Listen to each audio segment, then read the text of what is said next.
Assalamualaikum warahmatullahi wabarakatuh. Apa kabar sobat semuanya? Jumpa lagi dengan channel Mas Guru. Pada kesempatan ini saya akan berbagi tips bagaimana caranya untuk membeli tiket kapal laut untuk penumpang dan kendaraan. Nah, kali ini saya akan benar-benar membeli tiket kendaraan. Nah, jadi seperti kita ketahui, kapal itu ada kapal pelni, ada kapal swasta. Nah, untuk kapal pel ini biasanya hanya untuk mengangkut penumpang. Nah, kali ini saya akan memberikan tutorial untuk kapal swasta, yaitu Dharma Lautan Utama. Oke, ini kita lakukan secara online supaya kita tidak kena calo dan meminimalisir kerugian-kerugian yang bisa timbul karena pihak yang lain. Jadi seperti itu. Oke, langsung saja. Caranya adalah kita masuk Play Store, kemudian kita ketik saja DLU Ferry ya. Pakai I ya. Oke, kemudian kita search. Nah, di sini kebetulan sudah saya install. Nah, kalau sobat belum install, silahkan diinstal. Kemudian kita buka.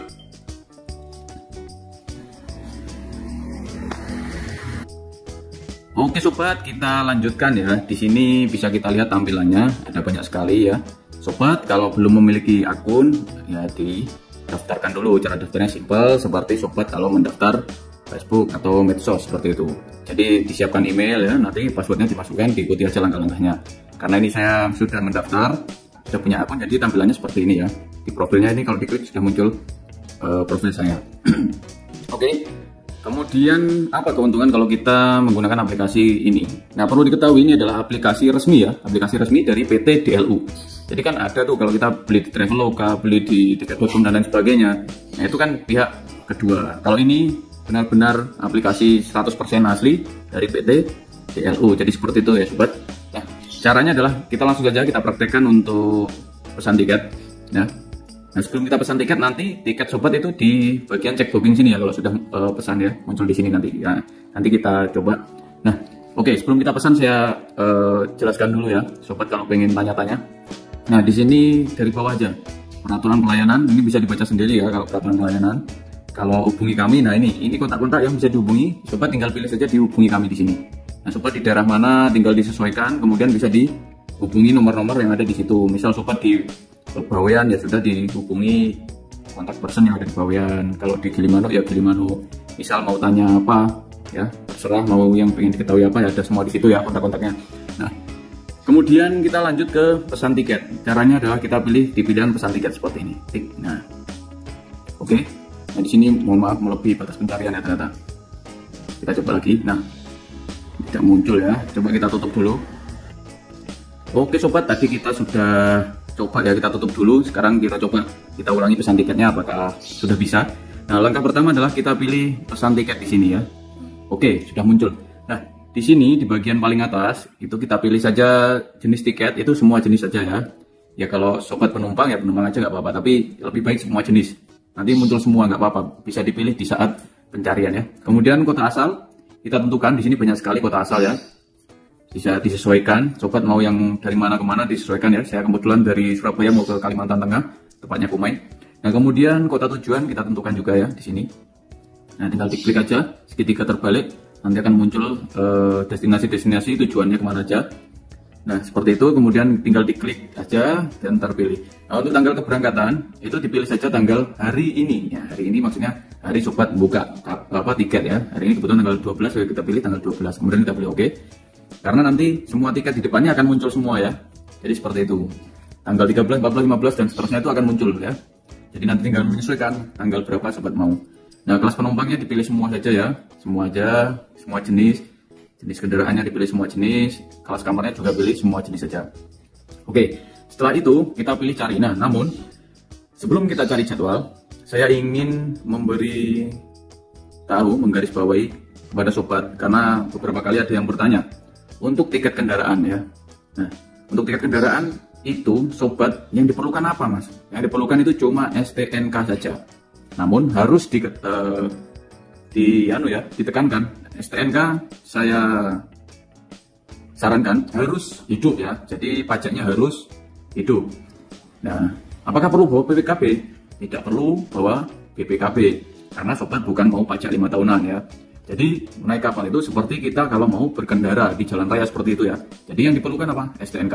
Nah kemudian ada pertanyaan, bagaimana kalau nama di STNK itu tidak sama dengan nama yang membawa? Tidak masalah. Ya seperti sobat lah, kalau punya motor bekas ya, masa kalau di jalan raya kalau tidak sesuai namanya takut membawakan? Nggak mungkin kan? Yang penting STNK hidup, jadi seperti itu. Jadi naik kapal itu yang diperlukan sama seperti kalau sobat mau berkendara di jalan raya. Seperti itu ya, sudah jelas ya. Jadi PKP tidak perlu, STNK harus hidup, seperti itu aja. Nah kemudian kita pilih cari jadwal. Oke, di sini sudah muncul ya hari apa saja. Yang tadi tanggal 12 tidak ada berarti ya, munculnya tanggal 13 nih. Berarti 13, kemudian dari tanggal 14 ada, kemudian tanggal 16, 15-nya kosong, dan seterusnya di sini sampai tanggal sekian. Nah, jadi disesuaikan saja. Ini tanggal-tanggal kapalnya ada, jadi seperti itu. Tidak bisa kita milih hari, karena tidak setiap hari kapal itu ada. Kalau untuk jarak jauh ya, Jawa Kalimantan kan lumayan jauh, jadi tidak setiap hari ada.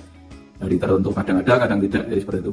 Oke, di sini kebetulan saya mau pilih tanggal 14, sehingga kita ke tanggal 14 di sini. Kapalnya adalah KM Kirana. Ini keberangkatan bisa dilihat ya, pukul 20.00 hari Rabu, tibanya hari Kamis 20.00. Jadi kurang lebih 24 jam. Jadi seperti itu, oke. Nah di sini sepeda motornya kendaraannya disesuaikan dulu. Nah, kebetulan saya mau membawa motor Vario. Jadi, Vario itu kan 150 cc. Berarti kita pilih sepeda motor 2A nih ya, yang ini. Karena sampai dengan 249 cc ya. Nah, kalau sudah 250 ke atas itu pilih yang ini 2B ya. Jadi seperti itu disesuaikan. Ini untuk moge ini ya, 250 sampai dengan 1000 cc atau roda 3 ya. Nah, itu pilihnya ini. Disesuaikan ya. Kalau kendaraan kecil ini ya. Nah, kendaraan kecil 3A berarti ini sampai dengan 2000 cc itu berarti Avanza ya, R3, kemudian Innova itu sama dengan 2000 cc. Nah kalau 3B itu 2001 cc ke atas, jadi seperti itu disesuaikan aja kalau mau membawa mobil ya. Oke, kebetulan di sini saya tidak cuma sepeda motor, saya juga mau naik. Jadi penumpang dan kendaraan itu tiketnya terpisah ya, mau mobil, mau motor. Ya mobil itu tiket mobil ya mobil sendiri, penumpang ya penumpang sendiri. Jadi seperti ini satu. Nah misal nih, sobat bawa mobil ya, kemudian penumpangnya ada 3 orang itu sama sopirnya misalnya, ya udah berarti beli mobil 1, beli tiket penumpangnya 3 seperti itu ya. Jadi ini belum sepaket ya, jadi sepeda motor itu ya sepeda motor aja, mobil itu ya mobil aja ya, kendaraan dan lain-lain ya, kendaraan dengan penumpang itu terpisah, belum jadi satu, jadi seperti itu. Oke, kalau sudah tepat di sini kita pilih pesan. Nah, oke. Di kolom sini akan muncul ya pengisian. Kita scroll ke bawah. Oke. Nah di sini sobat silakan mengisi dulu data penumpang yang atas ya. Kemudian di bawah sepeda motornya kita isi dulu ya data-datanya. Nah diisi sesuai nama yang mau kasih.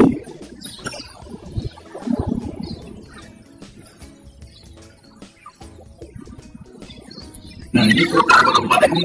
Kota sobat dilahirkan ya. Jadi penyelenggaraannya kota ini siapa mas? Kota tempat tinggal ini kota kelahiran. Jadi sesuai dengan KTP-nya ya. Nah setelah itu ini daftar ekonominya ya. Kedua ya 305.000 pasal 30.000 jadi total 335. Nah oke sekarang kita isi data sepeda motor. Nah nama mobil sesuai STNK. Jadi dilihat di STNK-nya bukan nama yang membawa ya, tapi nama sesuai STNK ya. Jadi seperti itu diperhatikan ya, jangan salah nanti kalau diisi nama yang bawa ya tidak diterima ya, karena nanti kadang dicocokkan ya, kadang tidak. Dimasukkan ke datanya, kotanya mana, ini kota STNK-nya ya, kota STNK-nya mana, jadi disesuaikan. Jangan kota sobat ya, diingat-ingat ya, alamatnya tinggal dimasukkan. Oke. Disesuaikan STNK ya, alamatnya ya, disamakan ya, nomor polisi, DSI, ya.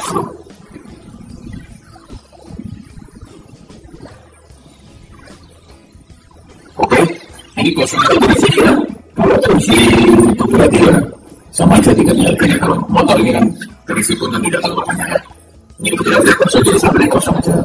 Nah, untuk tiket motor itu total 550.000. Harganya 522.000, pasnya 108.000. Jadi pas masuk ya kos untuk masuk. Jadi kita sepakat. Nah, jadi seperti ini. Kemudian metode pembayaran tinggal kita pilih ya. Kita scroll ke bawah, tertolong, e-money, dan juga untuk QRIS. Jangan lupa poin-poin itu dicentang dulu, kalau nggak dicentang nanti nggak bisa besar ya. Nah, ini kita centang seperti ini. Virtual cone itu ini ada pilihannya. Ada pilihan mandiri itu sih kan sebagainya. Dan ini ada ukuran sedikit, jadi kalau bisa teoris bisa juga. Jadi tinggal dipilih. Nah, kemudian ada yang bertanya, Mas, saya nggak punya ATM, Mas, apa bisa ya kalau kita pakai transfer bisa bisa semua ya? Jadi bisa pakai PayPal aja di sini. Hasilnya bagaimana? Kalau kita pakai PayPal atau PayPal itu kan biasanya tinggal sempat itu omset transfernya beda langsung. Kemudian berikan dan bisa jadi jadi misal di sini ada gangguan juga di sini tidak bisa dipilih. Di sini ada pilih transfer ya. Kalau misal coba ada ini kemudian ininya saya kemudian kemudian kita masukkan ke situ dan nanti di situ seperti itu sama aja yang transfer biasa cuma semua ini yang muncul nanti ya. Jadi bermukas ya kalau apa yang bisa juga bisa ini juga bisa ya simpel. Oke ini bisa nggak bisa aja pesan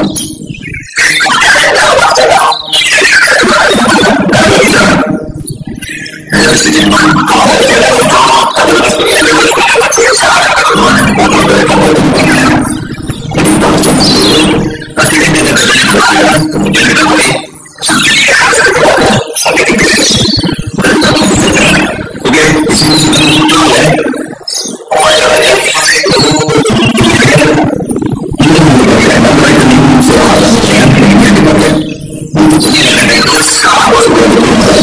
jadi kalau misalnya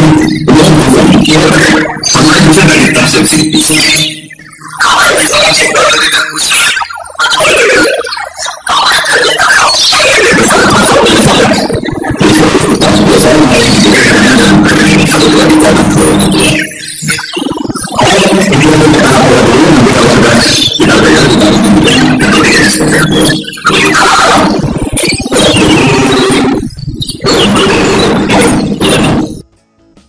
Oke sobat semuanya, ini saya sudah membayar tiket saya ya. Kemudian di sini saya dapat SMS ya. Jadi kalau sobat pesan tiket itu kan di aplikasi itu ada ngirim juga nomor HP ya. Jadi waktu mendaftar itu ada nomor HP juga. Nah, jadi di sini sudah muncul ya SMS-nya, pelanggan kami yang terhormat, tiket dan seterusnya ya. Terima kasih telah memilih armada kami. Nah, kalau sobat pakai menunjukkan apa namanya? SMS ini apakah bisa? Bisa. Jadi SMS ini bisa digunakan untuk, nah ini yang paling bawah ya. SMS ini bisa juga digunakan untuk check-in ya. Jadi nggak usah khawatir. Jadi check-in itu tidak harus pakai tiket yang ada di aplikasi. Menunjukkan SMS ini bisa. Karena di sini ada kodenya T3012163 ya itu ya. Itu adalah kodenya yang akan digunakan untuk check-in. Bisa juga pakai itu. Oke, kemudian kita coba buka aplikasinya lagi ya. Oke. Nah, di sini kita sudah masuk aplikasi. Nah, di aplikasi kita pilih check booking ya, karena munculnya itu adalah di check booking sini. Kita klik, nah di sini muncul. Nah keterangannya adalah, nah ini ya, Surabaya dan sebagainya telah terbit. Nah jadi keterangan telah terbit. Coba kita buka, kita klik. Nah di sini muncul ya. Nah di sini ada keterangan ya, jumlah tiket 2. Nah di paling bawah, nah ada tiket penumpang dan tiket sepeda motor. Jadi seperti itu muncul. Tinggal inilah yang kita tunjukkan. Kalau mau buka ya tinggal di ini aja, tidak usah ikut-ikut ya. Jadi caranya kalau sobat mau check-in, tinggal dibuka di check booking tadi, kemudian tunjukkan aja halaman ini ya. Kalau khawatir ya halaman ini di screenshot saja ya, di screenshot bisa nanti ditunjukkan. Jadi seperti itu. Nah, oke, sebelum saya akhiri, saya ingin memberikan penekanan sekali lagi kepada sobat ya. Penekanan yang pertama, ini karena banyak sekali yang bertanya. Nah, yang pertama adalah, apakah bisa kalau membawa motor bukan atas nama kita sendiri? Jawabannya adalah sangat bisa ya. Seperti sobat kan kalau bawa motor, kalau beli motor bekas itu kan namanya bukan atas nama sendiri, tapi aman saja kan kalau misal ada pengecekan. Yang penting STNK-nya hidup, pajaknya hidup, seperti itu. Kalau nggak hidup bisa nggak mas? Bisa, cuma nanti risikonya Kalau ada pemeriksaan dari petugas kepolisian nanti kita bisa kena tilang. Kemudian yang berikutnya, apakah harus pakai BPKB? Tidak ya. Jadi yang harus dipakai, yang wajib ada itu STNK ya. Malah STNK itu yang wajib ada ya. Kita tidak perlu menunjukkan BPKB. Ingat ya. Jadi seperti itu.